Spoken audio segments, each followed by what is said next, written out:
Hi hello எல்லாரும் எப்படி இருக்கீங்க? நாங்கள் ரொம்ப நல்லா இருக்கோம்.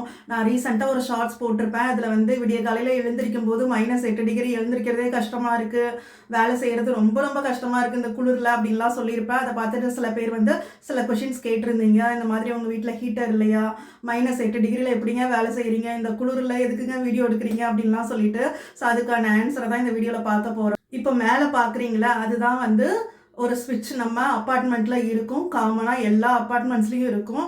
நம்ம இந்தியாவில் எப்படி வெயில் காலத்தில் ஏசி யூஸ் பண்ணுறோமோ அந்த மாதிரி இந்த ஸ்விட்சை 2 விதமாக யூஸ் பண்ணிக்கலாம். ஒன்று வந்து ஏசியாகவும் யூஸ் பண்ணலாம், இன்னொன்று வந்து ஹீட்டராகவும் யூஸ் பண்ணலாம்.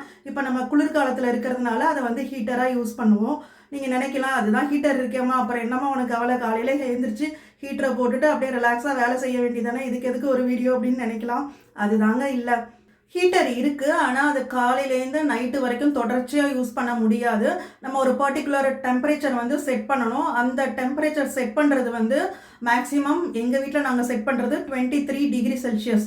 அது வச்சா வந்து எந்த எஃபெக்டும் இல்லை, நார்மலாக இருக்கும். ஆனால் குளிரும், வீட்டுக்குள்ளேயே நம்ம வந்து ஒரு ஸ்வெட்டரோ இல்லை ஜாக்கெட்டோ அந்த மாதிரி போட்டுட்டு தான் வேலை செய்கிற மாதிரி இருக்கும். ஆஸ் யூஷுவல் தண்ணியை தொட்டா சிலுன்னு இருக்கும். ஆனால் அங்கேயுமே வந்து சுடு தண்ணி வரும். பட் நம்ம டக்குன்னு ஒரு கை கழுவணும் அப்படின்னா நம்ம வந்து ஆட்டோமேட்டிக்காக பச்சை தண்ணியை தான் திறப்போம், கையை அப்படியே விரைச்சிரும், அந்த மாதிரி தான் இருக்கும்.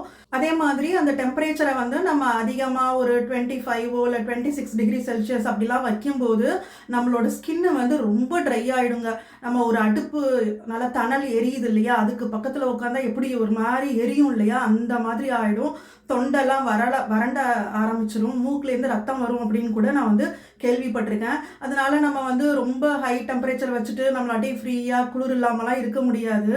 ஸோ இதுதான் நிலமை. ஆல்ரெடி இது நிறைய பேருக்கு தெரிஞ்சிருக்கலாம், தெரியாதவங்களுக்கு மேபி இது ரொம்ப யூஸ்ஃபுல்லாக இருக்கும். பாய்.